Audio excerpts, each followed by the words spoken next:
My wife left me at the altar and married my best friend of 15 years.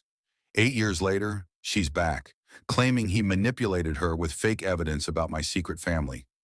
I, 30M, never imagined I would share this story on Reddit, but recent events have forced me to seek advice.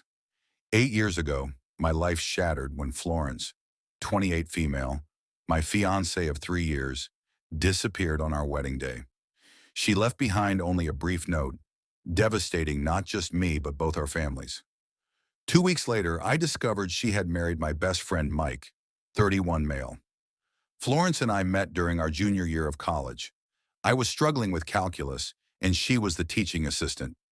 After weeks of tutoring sessions, we started dating. Everything felt natural with her, the way she laughed at my terrible jokes, how she could read my moods, even our silly arguments about pizza toppings. After graduation, we moved in together and got engaged a year later. Mike had been my best friend since freshman year of high school.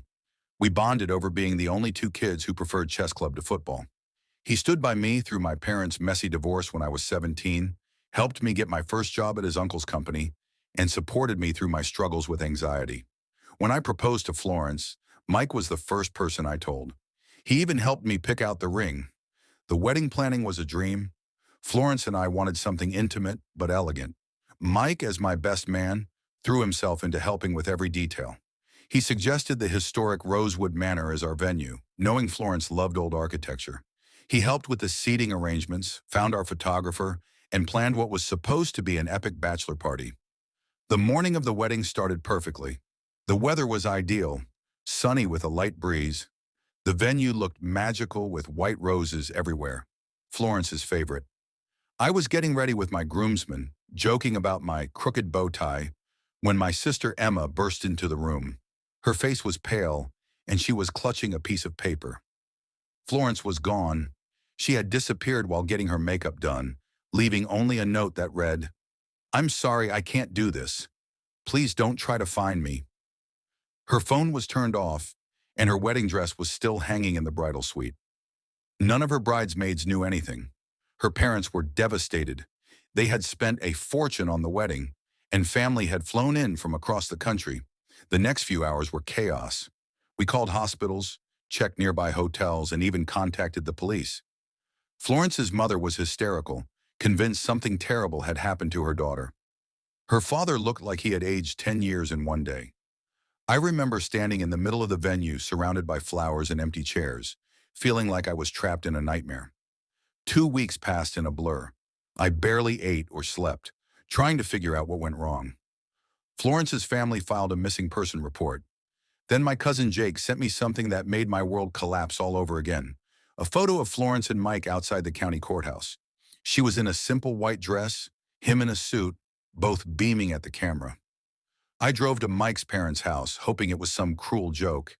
His mother answered the door and confirmed my worst fear. They had just attended Mike and Florence's small wedding ceremony. She had the nerve to tell me it was probably for the best, and that Mike and Florence were meant to be together. She suggested I let them be happy and move on with my life. The betrayal was suffocating. Mike had been there through everything.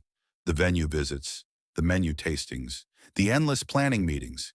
He had looked me in the eye and helped me write my vows while secretly planning to steal my fiancée. Looking back, there were signs I had ignored. Florence became distant about 3 months before the wedding. She started working late, having frequent girls' nights, and acting strange around her phone. Mike began missing our regular basketball games and pub nights, always with some emergency or work excuse. Our friend group imploded. It turned out several of them knew about Mike and Florence, but kept quiet. My best friend Tom finally admitted he had seen them together at a restaurant 2 months before the wedding, but didn't know how to tell me. I couldn't trust anyone anymore. I quit my job, sold my car, and moved to Seattle for a fresh start. I deleted all social media and changed my phone number. The humiliation was too much to bear in our small town where everyone knew what happened. I threw myself into work, got a promotion, and slowly started rebuilding my life. Then yesterday, after 8 years of complete silence, Florence appeared at my office. She looked different, thinner, tired, with none of the sparkle I remembered. She was crying,